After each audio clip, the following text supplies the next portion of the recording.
Lalu kemudian tentang masalah kita dengan Belanda dikatakan kalah. Ada dua lukisan penangkapan Pangeran Diponegoro. Satu yang dibuat oleh Belanda, dibuat di situ Pangeran Diponegoro dalam keadaan ketakutan, pucat pasi.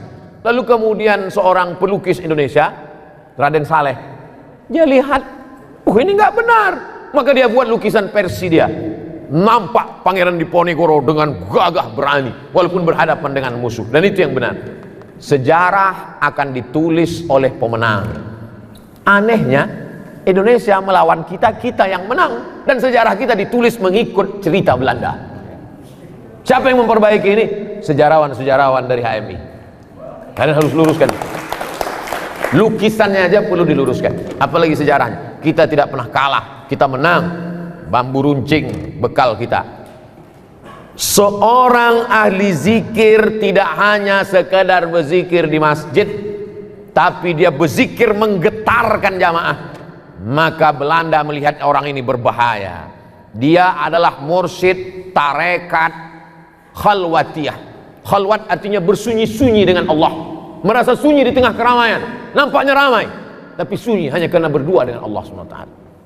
Nampaknya sunyi sendiri, tapi ramai karena berdua dengan Allah SWT.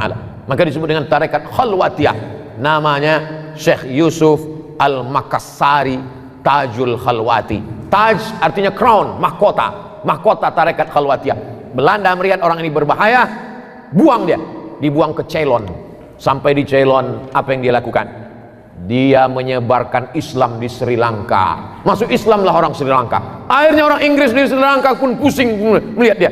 Ini orang berbahaya di Ceylon, campakkan lagi. Belanda melihat dia berbahaya, buang. Ceylon melihat dia berbahaya, buang.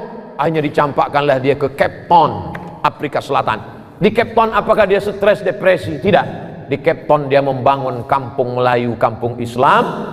Dan kemudian Presiden Nelson Mandela memberikan penghargaan sebagai pahlawan Afrika Selatan. Jadi orang Indonesia tidak pernah kalah.